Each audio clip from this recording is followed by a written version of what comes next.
In the last segment of the seminar interrogating Kaveri calling, Mr. N. Ram shared his main takeaways from the day-long event. I think we've had a content-packed, very worthwhile meeting or seminar focusing on several issues, a range of issues. And I'm here as a lay observer, interested in the assessments, suggestions, etc. offered by experts, as well as others who are expert through their experiences, through their activism, through their field work, through their fight for ecological, economic and political justice. So we've had both. It's not always easy to find common ground between experts, particularly in panels, and those who come from the other field, but I think those bridges were built or were already available because it was based largely on what is verifiable. The elephant in the room, of course, is the Isha Foundation. Attempts were made, as Sashikumar mentioned at the outset and throughout, to engage them in this conversation, in this interrogation. Perhaps they didn't have enough time. I don't want to judge that. At least a proxy for their representation was that video, which I think I'll make some remarks on that a little later.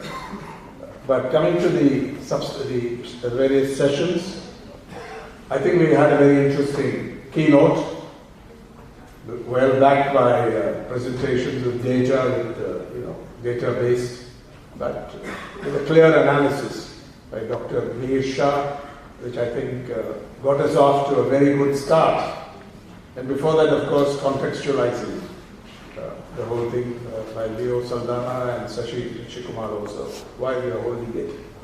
So I think that we got off to a good start. And the takeaways for me here are some answers, ongoing efforts to answer these several questions or issues. He also dissociated himself from a comment made by a panelist against the judiciary. And before I go further, I want to dissociate our entire seminar, the people behind it, including the ACJ, and I think I speak for everyone, from one comment made by a panelist which seemed to refer to a conspiracy involving the judiciary. I think that is an inappropriate comment but the panelist has done excellent work, but you can't say that sort of thing. And particularly for our students, when you talk about the judiciary, and if you want to stay within the contours of the law, you can criticize the judiciary, its findings. You can find it not rendering justice, as many writings in the press have done about the Ayodhya dispute or something else, Kashmir. But you're not supposed to attribute motives to the judiciary, and if you say there's a conspiracy involving the judiciary, that would sail close to the red line.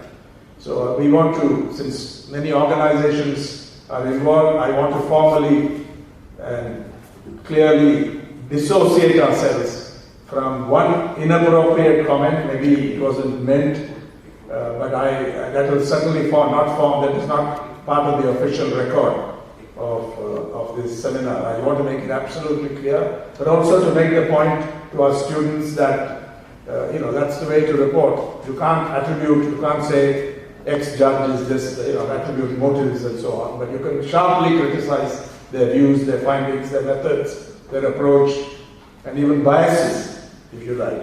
He talked about Isha Foundation's shifting goalpost, conflicting identity, and the unscientific nature of the project Kaveri Calling. In the view of most of our speakers, experts, academic experts, technical experts, as well as those whose expertise is gained through experience and fighting for justice, I think that question needs to be answered. And it was clear that a monocultural approach is the wrong thing to do, and it is unscientific. The response, if the diagnosis is wrong and unscientific, whatever action is going to flow from it is bound to be doubly flawed and even dangerous, as has been pointed out. I don't think anyone contested this, that this was, of course, Dr. Mir Shah said we welcome this project, this mega attempt and so on, but it doesn't go far enough. In fact, it doesn't do the right thing as well. Ram raised the issue of public money and public interest. Now, a very serious issue that must cause concern is to raise public interest and public money for this project. I don't want to go over the figures, they have been repeatedly mentioned, truly mega in terms of the money involved, 242 crores. 242 crores. Total amount is 11,000 crore rupees, or roughly 2.3 billion US dollars. That's the kind of money that is involved, and we were told that only 0.5% of that seems to have been collected so far. I just go by the number that was mentioned. So it's not got off to a great start. There is still time to put checks on this. Still time to prevent this going further, because what is the management of this money, who oversees it? Some big names were mentioned, but are they truly involved? What is it? There is no transparency about this. Replying to Ram's comment, Isha said that the scrutiny of such projects are mandatory, and he also gave examples of similar cases. And probably the most important part was that the whatever they have proposed in the Kaveri colony is not scientifically sound, and it's not based on any consultation with the concerned stakeholders. So what we have suggested was that such proposals, especially you should have some idea about the ecological history of the area and what led to the degradation of those areas. What has disappeared from the homesteads. So what would be the choice of species and what are the requirements? These are all these are all required for going for an agroforestry program. So that was a major thing. And second, maybe the overall suggestion was to prepare a strategy and action plan based on consultations. So that is more crucial than any other thing. So the project in the present form is just a monoculture or maybe a tree planting process, and it cannot be considered as agroforestry as such or homestead forestry as such.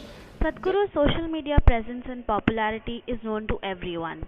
Objecting to this fact, Dhanya raised some questions.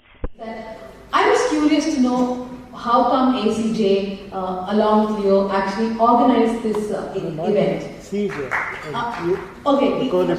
So I asked him, how come you organized this? So he said, why? He said it was time to ask questions, but why was I asking the question? My reason is that I run a small website. I have seen that mainstream media largely in India encourages Jaggi Vasudev. There is absolutely no questioning of what he does. Every single day when this rally of rivers was announced, movie actors, other celebrities, they're endorsing him, but so were most newspapers and television channels. There would be massive advertising, rally for rivers. You open most of the newspapers, the advertising is there. So this is a man who has gamed the system correctly.